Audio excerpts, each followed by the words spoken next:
떠나기 직전, 즉 출애굽 제2년 2월 1일에 20세 이상의 싸움에 나갈 만한 장정들을 계수하는 말씀입니다.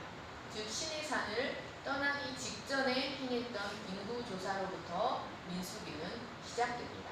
그래서 1절에서 3절은 인구조사를 명하시는 하나님의 명령의 말씀이 나오고 4절에서 16절은 그 명령을 받들어 모세와 아론과 함께 인구조사를 관장하는 족장들의 명단이 나옵니다. 또 17절에서 46절은 각 지파마다 파악된 군인들의 숫자가 나오고 47절에서 54절은 성막 봉사를 위하여 군대 계수에서 제외된 레위 지파에 대한 이야기가 나옵니다. 이스라엘 백성들의 대대적인 인구 조사는 그들이 하나의 자연적인 민족 집단에서 이제 하나님을 왕으로 모신 신정 국가 체제로 전환되는 것을 의미했습니다. 애굽의 노예 백성으로서의 모습을 완전히 청산하고 장차 하나님의 영광을 위하여 가나안 정복 전쟁을 수행할 하나님의 군대로 거듭났다는 것을 보여주는 사건이었습니다. 사랑하는 여러분, 우리는 이 인구조사를 통하여 어린 양의 피로 죄와 사탄의 세력으로부터 벗어난 하나님의 백성을 막강한 여호와의 군대로 만들어 가고자 하시는 하나님의 강력한 의지와 거듭난 백성 한 사람 한 사람을 결코 잃지 아니하시고 모두 소중하게 여기시는 하나님의 뜨거운 사랑을 발견할 수가 있습니다. 1절에서 3절 말씀을 보십시오. 1절은 와이에타베르 레흐아 엘 모셰 그리고 여호와께서 모세에게 말씀하셨다로 시작됩니다. 이는 민수기가 단독적인 책이 아니라 레위기에 이어지는 책이다라는 사실을 가르쳐줍니다. 사실 모세오경은 전체가 한 권의 책입니다. 자, 그리고 이 말씀은 시내 광야에서 실시되었던 제1차 인구조사의 주체가 바로 여호와 하나님이셨다는 사실을 강조하고 있습니다.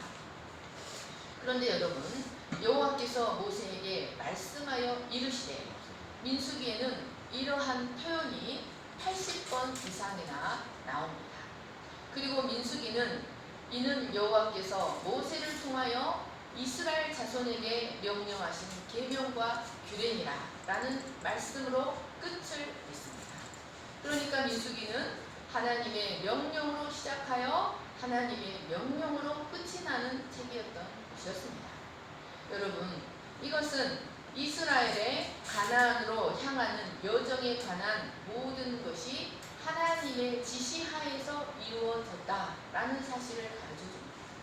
그리고 이스라엘이 그 광야의 여정을 안전하게 마치기 위해서는 하나님의 말씀에 절대적으로 순종해야만 한다는 사실을 가르쳐줍니다. 이스라엘의 광야 여정은 하나님의 명령에 의해 시작되었고 명령에 의해 진행되어져 갔으며 명령에 의해 마쳐졌습니다. 여러분, 그러므로 광야를 횡단하는 이스라엘 무리의 첫 번째 행동 원리는 무엇이겠습니까?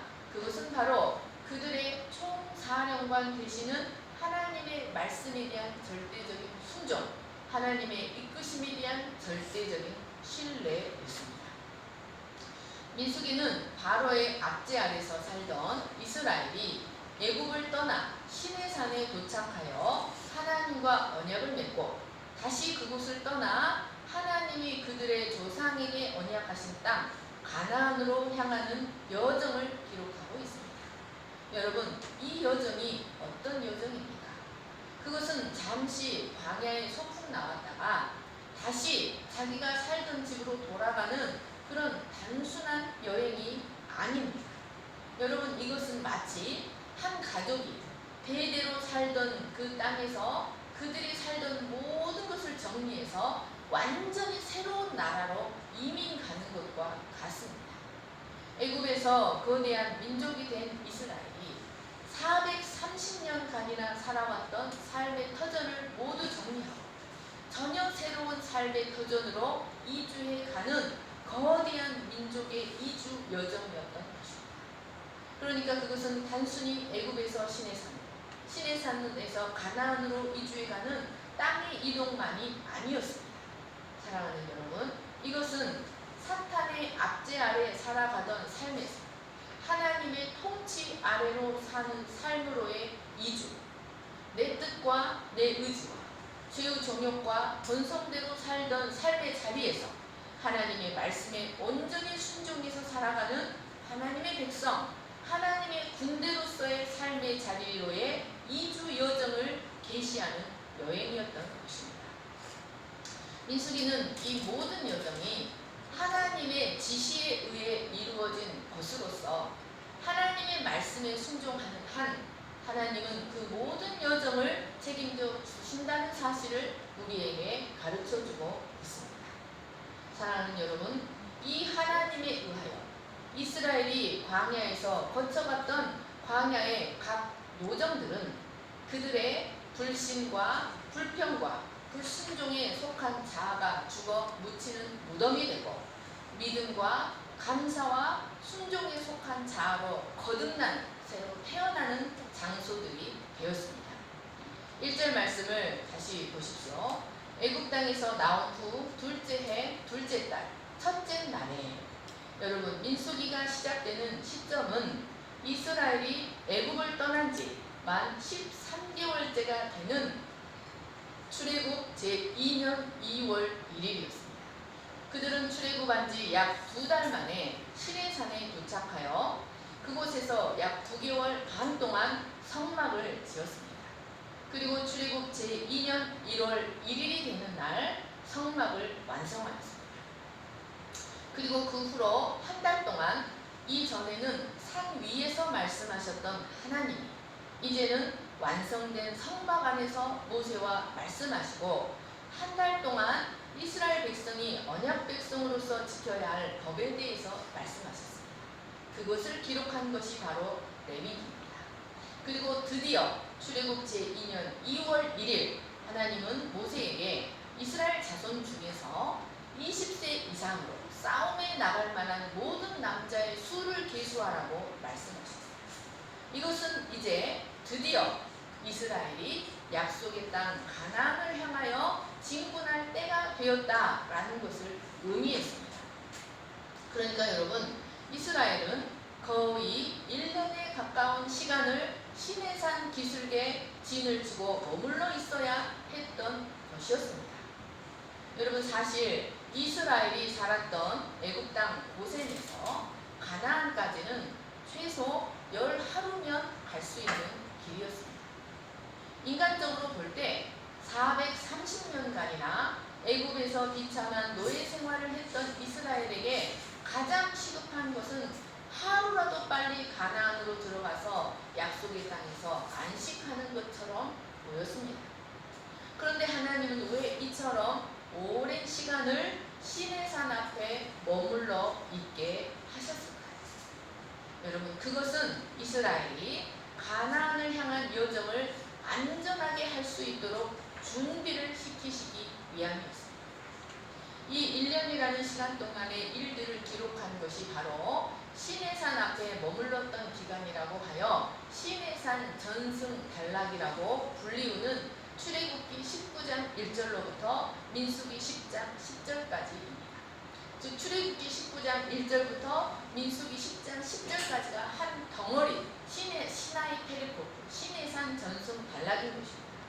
이 부분은 모세 오경의 한 가운데를 차지하면서 가장 많은 분량을 차지하고 있습니다.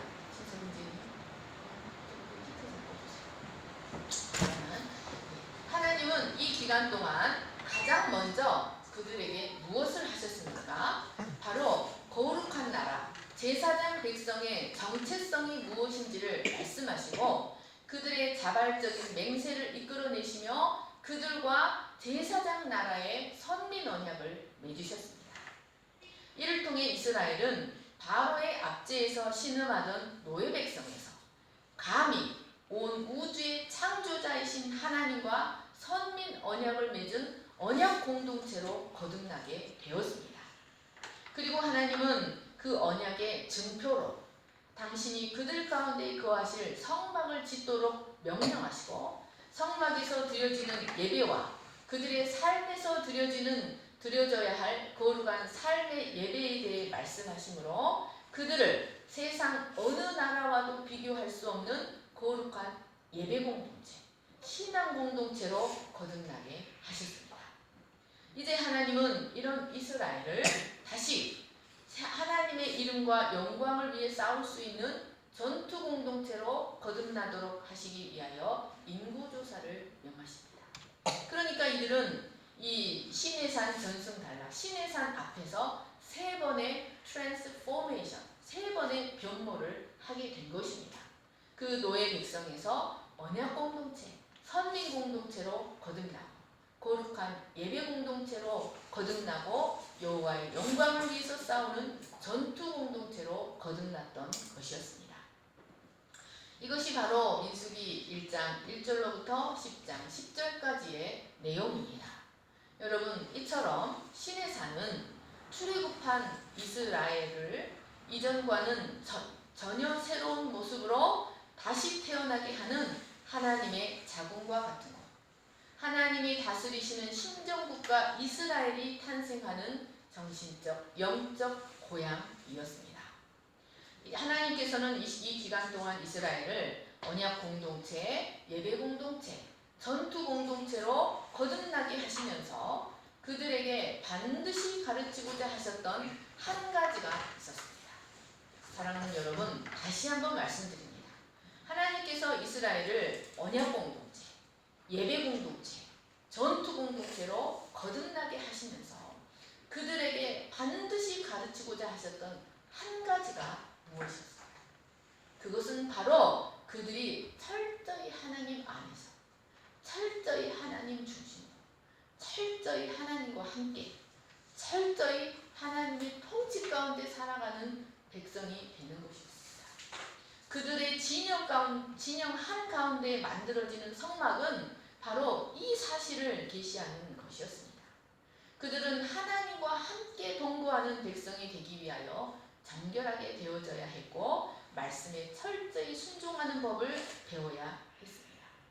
사랑하는 여러분, 이스라엘이 다른 모든 민족과 구별되는 특별함이 무엇이었습니까? 이스라엘이 다른 모든 민족과 구별되었던 특별함은 다른 것이 없습니다. 바로 하나님이 그들과 함께 하셨다는 것이었습니다. 이스라엘은 이 시내산 앞에서의 시간들을 통하여 그들이 흥하고 쇠함이 오직 하나님이 함께 하시느냐 하시지 않느냐에 달려있다는 사실을 배워야만 했습니다.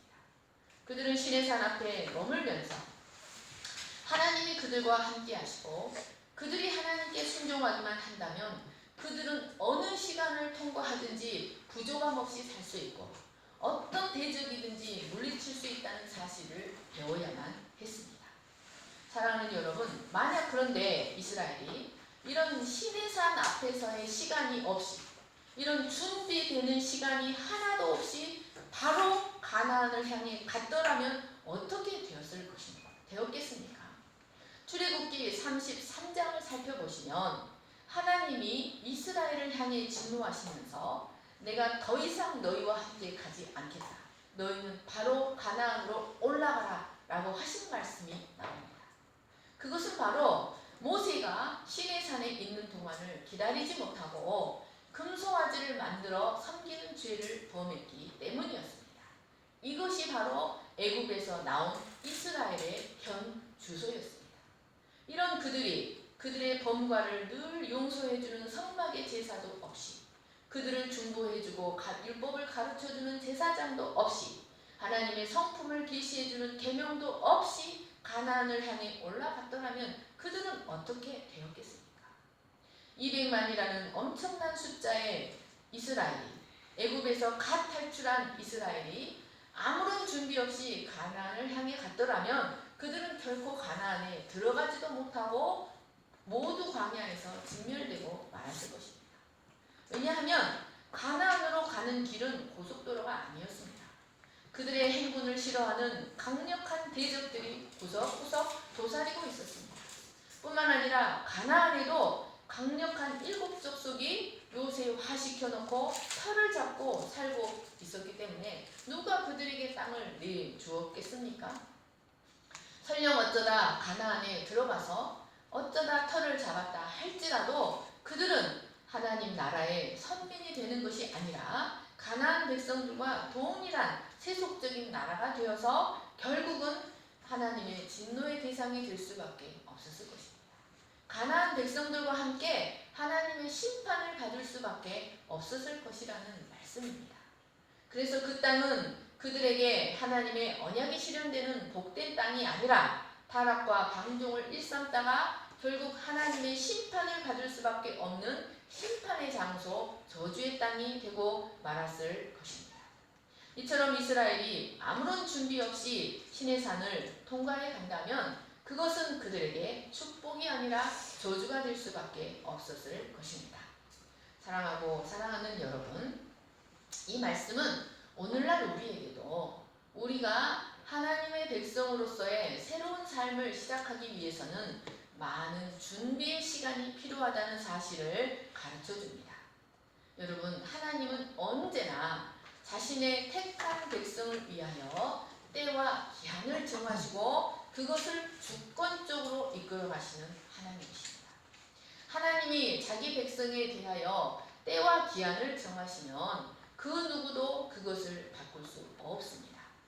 우리는 이 모든 것이 하나님의 선하시고 온전하신 주권 안에 있다는 사실을 믿어야 합니다. 하나님은 이스라엘의 구원을 위하여 모세를 택하셨습니다. 그런데 그를 바로 사용하지 않으셨습니다. 그에게 먼저 40년이라는 때와 기한을 정하셔서 그 시간 동안 애굽 궁중에서 준비되게 하셨습니다. 그 시간이 채워져 갈 때쯤 모세는 자신이 이스라엘의 회복을 위해 준비된 자라는 사실을 깨닫게 되었습니다. 그래서 그는 바로 공주의 아들이라는 자리를 배설물과 같이 여기고 하나님의 백성과 함께 고난받기로 결심하고 믿음으로 자기 백성에게로 나아갔습니다. 그러나 아쉽게도 그 때는 하나님의 때가 아니었습니다. 하나님은 그를 위해 또다시 40년이라는 시간을 정해놓고 기다리고 계셨습니다.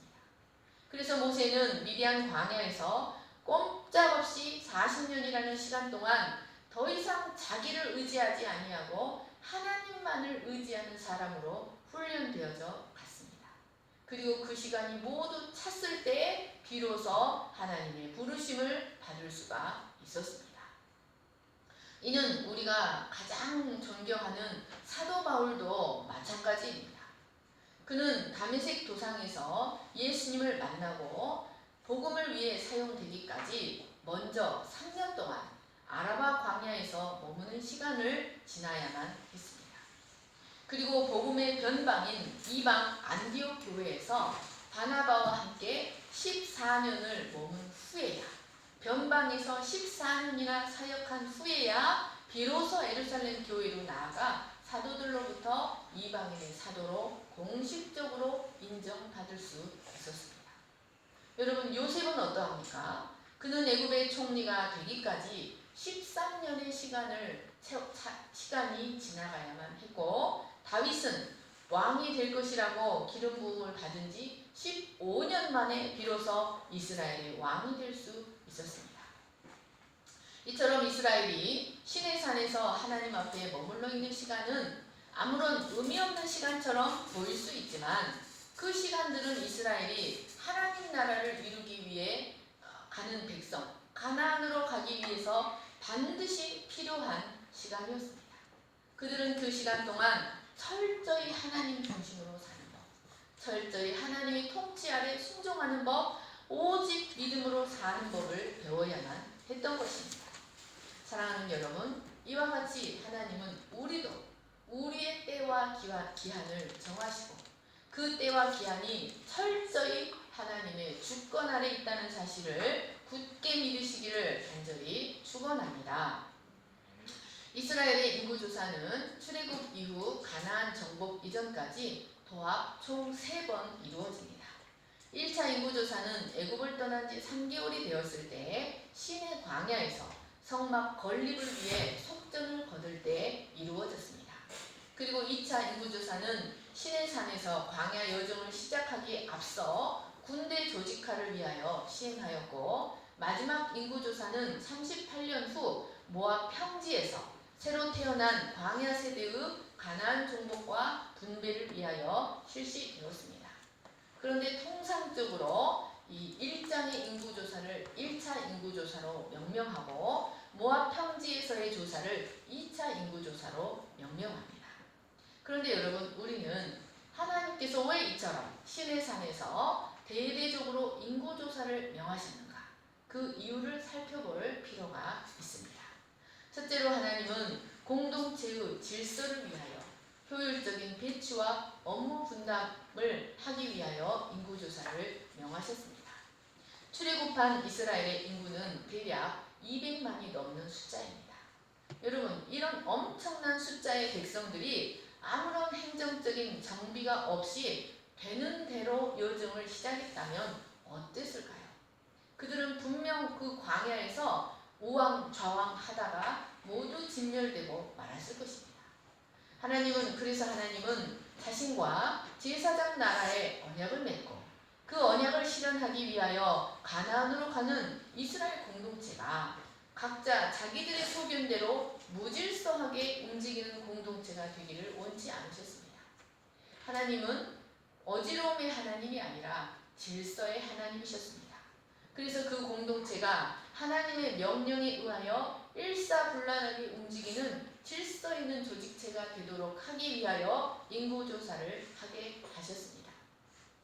그리고 그것을 통하여 각 지파의 특징과 역량을 파악하여 효율적인 배치와 합당한 업무 분담을 이루고 체계적인 조직력과 지도 체계를 세워서 안전하고 효과적인 진군을 이루도록 하고자 하셨습니다.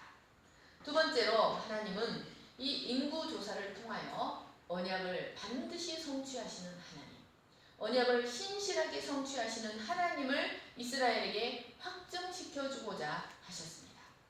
하나님은 아브라함을 갈대아 우르에서 불러내시며 그와 하나님 나라의 언약을 맺으셨습니다. 그것은 가나안을 기업으로 주시고 그의 자손을 하늘의 별과 같고 바닷가에 모래와 같이 많게 하시며 그의 씨로 말미암아 천하 만민이 복을 받게 하시겠다는 것이었습니다. 하나님은 이와 같은 약속을 아브라함의 인생에 5번이나 반복하여 말씀하시므로 그것을 반드시 이루시겠다는 의지를 피력하셨습니다. 그런데 애굽에 내려갈 때 총 70인이었던 이스라엘이 아브라함에게 하신 말씀대로 4대 만에 애굽을 나오는데 장정만 60만 3,550명이 되어 있었습니다. 이스라엘의 애굽에서의 삶은 엄청난 고난과 시련의 연속이었는데 그럼에도 불구하고 이스라엘은 불과 4대 만에 바로와 온 애굽 사람들이 두려워할 정도로 심히 창대해져 있었던 것이었습니다. 이것은 바로 하나님께서 아브라함에게 하신 언약을 성취하시기 위해서 이루신 초자연적인 역사였습니다. 하나님은 이 인구조사를 통하여 언약의 신실하신 하나님을 그들에게 확증시켜주고자 하셨습니다. 그것은 바로 그 백성에 대한 자손에 대한 언약을 성취하신 하나님은 가나안 땅에 대한 약속도 반드시 이루실 것이라는 믿음을 그들에게 심어주시기 위함이었습니다. 그래서 광야 여정을 시작하는 그들이 하나님의 약속에 대한 믿음과 소망을 갖고 그 여정을 시작하기 원하셨기 때문이었습니다. 사랑하는 여러분, 민수기의 가장 중요한 주제는 바로 하나님은 절대적으로 신실하시다라는 것이었습니다. 광야 여정을 시작하는 이스라엘에게 가장 필요한 것은 바로 이 언약에 절대적으로 신실하신 하나님께 대한 믿음이었습니다. 여러분, 언약 백성의 삶은 처음부터 끝까지 믿음으로만 살아가야 합니다. 이스라엘은 한 사람 한 사람 계수되는 자신들의 모습을 보면서 언약에 신실하신 하나님을 다시 한번 확인하고 믿음을 가질 수가 있었을 것입니다. 세 번째로 하나님은 인구조사를 통하여 언약 백성으로서의 정체성을 확고하게 심어주고자 하셨습니다. 2절 말씀을 보십시오. 하나님은 이스라엘을 계수하심에 있어서 분명한 원칙을 갖고 임하게 하셨습니다. 너희는 이스라엘 자손의 모든 회중 각 남자의 수를 그들의 종족과 조상의 가문에 따라 그 명수대로 계수하라. 하나님은 이스라엘을 먼저는 12지파로, 그 다음은 종족으로, 그 다음은 가족별로 나누어서 아주 치밀하고 정확하게 계수하게 하셨습니다. 그래서 18절 말씀을 보시면 이스라엘은 그 계수에 임한 그 족장들은 자기 계통을 따라 숫자를 신고해야 했습니다. 그러니까 여러분, 이스라엘 백성으로, 언약 백성으로 여호와의 군대로 계수될 수 있기 위해서는 가장 먼저 반드시 이스라엘 자손에게 속하여 자기 지파와 자기 종족과 자기 가족을 당당하게 말할 수 있어야만 했던 것이었습니다. 왜 이스라엘 여호와의 군대가 이 자기 지파를 따라 자기 종족을 따라 계수되어야만 했습니까? 그것은 바로 창세기 49장에서 하나님의 언약은 야곱의 12아들을 통해서 계승될 것이라고 말씀하셨기 때문이었습니다. 그래서 이후로 이스라엘은 군대를 편성할 때, 광야를 행군하거나 진을 칠 때, 그리고 가나안 땅을 분배받을 때 모두 야곱의 12아들 12지파를 기준으로 이루어졌습니다. 그러므로 사람이 이 이스라엘 12지파, 아브라함의 자손 야곱의 12지파에 속해 있다는 사실은 매우 중요한 사실이었습니다. 하나님은 이렇게 지파와 종족과 가족과 자기의 계통별로 신고하게 하심으로써 자신의 출생의 근원을 기억하게 하시고 언약 백성으로서, 언약의 후손으로서의 역사의식과 선민의식과 유기적 연대의식을 갖게 하고자 하셨습니다. 그들은 한 사람 한 사람 자기의 계통별로 이름이 불려지고 여호와의 군대로 계수되어질 때 아브라함의 후손으로서의 정체성과 자부심을 가질 수가 있게 되었을 것입니다. 이런 배경으로 인해 이스라엘 사람들은 언제나 자신을 소개할 때 자기가 속한 지파와 가문을 먼저 이야기하며 선민으로서의 자부심을 나타내며 그 공동체에 속한 일원으로서 자기를 소개합니다. 그들은 한 개인으로서의 자신보다 하나님의 언약과 관련된 공동체의 일원으로서의 자신을 더 중요하고 명예롭게 생각했습니다. 심지어 그들은 자신들이 죽은 후에도 그들의 가문을 통해, 그들의 족보를 통해 자신들이 그들의 후손의 삶에서 계속해서 살아있다고 믿었습니다. 두 번째로 인구 조사를 하는 원칙은 그 명수대로 계수하는 것입니다. 그 명수대로라는 말은 그들의 이름 수대로라는 뜻입니다. 여러분, 이 말씀은 아브라함의 자손으로 난 자는 족보에 기록된 대로 한 사람의 누락도 없이 반드시 모두 계수되어야 한다는 뜻입니다. 아브라함의 자손으로 난 자는 그 족보에 이름이 기록되어 있으면 그 이름 수대로 누락시키지 말고 모두 계수하라는 말씀입니다. 민수기 1장과 26장에 나타나는 인구조사 기록을 보면 하나님은 도매금으로 총개만 말씀하지 않으시고 많은 지면을 할애하여 각 지파에 속한 그 백성의 숫자를 모두 일일이 말씀하셨습니다. 이것은 아브라함의 자손으로 계수되는 한 명 한 명이 하나님 앞에 모두 소중하며 한 사람도 소홀히 여겨지지 않는다는 것을 의미했습니다. 하나님의 나라는 바로 아브라함의 자손으로 태어난 이들 한 사람 한 사람을 통해서 이루어지는 것이었습니다. 그런데 이러한 원칙으로 인하여 아브라함의 자손으로 태어난 이스라엘 본토인들은 자부심을 가질 수가 있었지만 그들 가운데 섞여있던 잡족들은 그 군대 편성에서 제외될 수밖에 없었습니다. 그러니까 이스라엘과 함께 출애굽한 중다한 잡족들은 군대 계수에서는 계수되지 않고 제외되었던 것입니다. 그들은 전쟁에 나가지 않고 성소나 이스라엘 백성들을 위한 종이 되어서 단순한 노동에만 종사해야만 했습니다. 이것은 하나님께서 그들을 차별하셨기 때문이 아니었습니다. 그것은 단순히 아브라함의 자손, 즉 언약의 자손만이 하나님 나라 백성으로 계수될 수 있다는 복음에 대한 계시를 나타내기 위함이었습니다. 사실 이 잡족들 중에 어떤 자들은 이스라엘 무리 중에 섞여 살면서 불신과 불평의 분위기를 조성하여 이스라엘의 광야 여정을 매우 위태롭게 한 자들도 있었습니다. 그러나 어떤 족속들은 이스라엘 본 자손들보다 더 헌신되어서 믿음을 굳게 지킨 족속들도 있었습니다. 그러므로 그들이 계수되지 않은 것은 복음에 대한 계시를 나타내기 위함인 것 뿐이었습니다. 이스라엘 자손이 광야 여정을 시작함에 있어서 하나님의 언약 백성, 선민으로서의 정체성을 갖는 것은 참으로 중요하였습니다.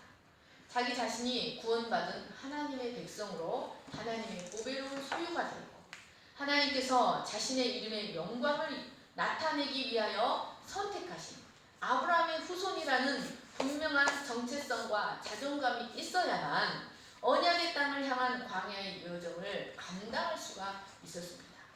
만약 이런 정체성과 자부심이 없었다면 광야 생활에 다가올 어려움들과 그들의 진로를 방해하는 모든 대적들의 도전을 어떻게 감당할 수가 있었겠습니까? 이런 정체성과 자부심과 자존감이 없었다면 그들은 광야 여정에서 모두 멸망할 수밖에 없었을 것입니다. 그래서 하나님은 그들이 광야 생활을 승리할 수 있도록 하기 위하여 아주 오래전부터 하나님 나라를 위해 선택받은 아브라함의 후손이라는 정체성을 그들에게 심어주고자 하셨습니다.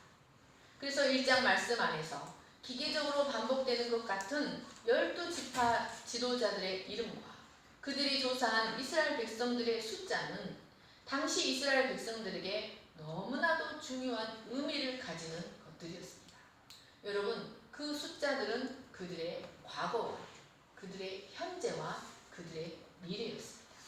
여러분, 그 숫자는 그들에게 그들의 과거 언약에 대한 역사의식을 심어주는 숫자요, 현재 그들의 정체성과 사명이 무엇인지를 가르쳐주는 숫자요, 앞으로 하나님이 그들을 통하여 무슨 일을 펼쳐 가실 것인지에 대한 미래의 소망을 꿈꿀 수 있게 해주는 숫자였습니다. 사랑하는 여러분, 우리 자신이 아무것도 아닌 것처럼 생각하지 마시기 바랍니다. 사랑하는 여러분, 하나님은 여러분 한 사람 한 사람을 너무나 소중하게 여기십니다. 우리는 그리스도의 몸에 속한 이론들입니다. 하나님의 나라는 바로 우리 한 사람 한 사람을 통하여 이루어 가십니다. 그런데 여러분, 하나님은 우리를 더 높은 단계로 이끌어 가시기 위하여 우리의 때와 기한을 정하시고 주권적으로 우리의 때와 기한을 이끌어 가신다는 사실입니다. 그러므로 사랑하는 여러분, 어떤 시간을 통과하시든지 간에 두려워하지 마시고 염려하지 마시고 하나님을 전심으로 신뢰하시고 이 모든 시간이 하나님의 뜻 안에 있다는 것을 믿으시고 담대하게 믿음의 여정을 가시는 여러분 되시기를 간절히 축원합니다. 그래서 하나님의 언약이 여러분을 통하여 축복된 언약이 여러분을 통하여 모두 성취되시기를 간절히 축원합니다. 제가 기도하겠습니다. 사랑과 은혜가 풍성하신 하나님 아버지, 우리는 우리 자신을 아무것도 아닌 존재로 생각할 수 있습니다. 우리가 너무나 부족하고 우리가 너무나 연약하여 우리가 별것이 아니라는 생각을 할 수 있습니다. 그러나 우리는 이스라엘 백성이 어린 양의 피로 구속받아 광야의 여정을 시작했던 것처럼 그런 이스라엘에게 나의 보배로운 소유라고 말씀하셨던 것처럼 그리스도의 피로 구속하신 우리는 하나님의 보배로운 소유가 되어서 이제는 하나님의 철저한 주권 아래 하나님의 통치 아래 있다는 사실을 믿고 우리의 시간은 우리의 여정은 우리의 뜻에 있는 것이 아니라 하나님의 뜻에 있다는 사실을 믿고 하나님께 온전히 믿음으로 순복하는 저희들이 되게 하여 주시기를 간절히 기도합니다. 민수기가 하나님의 명령에서 시작하여 하나님의 명령으로 끝이 나는 것은 이스라엘의 광야 여정은 이스라엘이 하나님의 말씀에 절대적으로 순복할 때 복되게 이루어질 수 있다는 사실을 가르쳐줍니다. 하나님 아버지, 광야와 같은 이 세상의 여정을 통과해 갈 때 우리에게 필요한 것은 절대 주관자이신 하나님에 대한 온전한 신뢰와 믿음입니다. 우리는 한치 앞을 알지 못하지만 하나님은 우리의 모든 미래를 아시고 우리의 과거와 현재와 미래를 아시는 분으로서 우리의 모든 시간을 이끌어 가신다는 사실을 믿고 그 하나님을 절대적으로 사랑하게 하여 주시기를 간절히 기도합니다. 아브라함의 후손으로 난 자 한 사람 한 사람이 모두 소중했던 것처럼 그리스도의 몸된 우리는 하나님의 나라를 위하여 모두 한 사람 한 사람이 절대적으로 소중하다는 사실을 하나님 믿고 하나님의 말씀과 사랑 안에서 분명한 자존감과 정체성을 가지고 살아가는 저희들 될 수 있도록 축복하여 주시옵소서. 감사하며 거룩하신 예수님의 이름으로 기도합니다. 아멘. 네. 부르신 곳에서 일어나서 찬양하시겠습니다.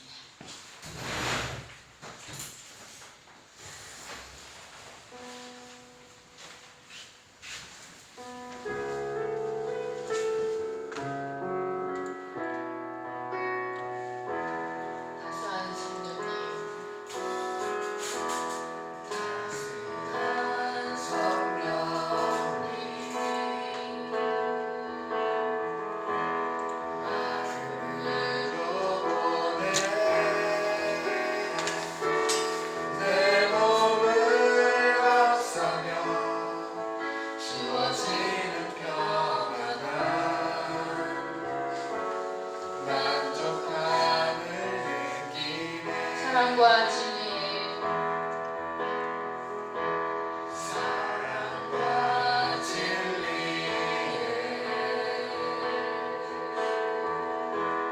한 줄기 빛보내 내 몸을 감싸며 주어지는 평안함 그 사랑을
하루를 위하여 고성 기돈과 람셋을 건축하며 비참하게 살 수밖에 없었던 이스라엘 백성들처럼 죄와 사단의 멍에 안에서 우리의 지체 중에서 역사하는 죄의 종류의 노예가 되어서 사망을 위하여 열매를 맺던 우리들을 예수 그리스도의 구속의 피로 구속하시고 하나님의 거룩한 백성이 되어서 이제는 율법의 정죄로부터 온전히 해방되어 하나님을 위하여 생명의 열매를 맺는 그리스도의 아내 선민이 되게 하여 주셔서 감사합니다.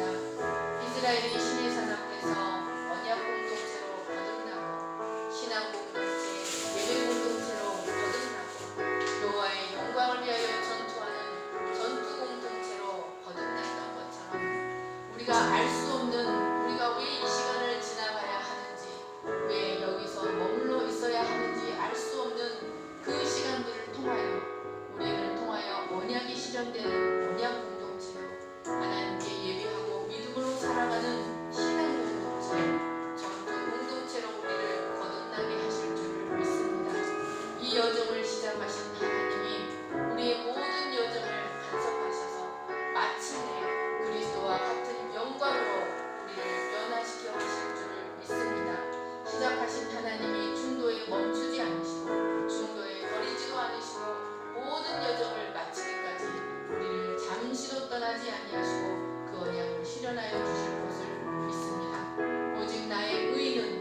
그가 너를 영화롭게 그가 너를 높이 들 것이고 그를 품으면 그가 너를 영화롭게 하신다고 하신 말씀이 우리 모두의 삶에서 성취되게 하여 주시옵소서. 이제는 우리 주 예수 그리스도의 은혜와 하나님 아버지의 거룩하신 사랑과 성령의 감화 감동과 교통하심이 믿음을 따르는 아브라함의 후손으로 계수되고 언약 공동체, 전투 공동체로 계수되어 하나님의 영광을 위해 나아가는 거룩한 백성이 되기를 소망하는 모든 무리 위에 영원토록 함께 하시기를 간절히 축원하옵나이다.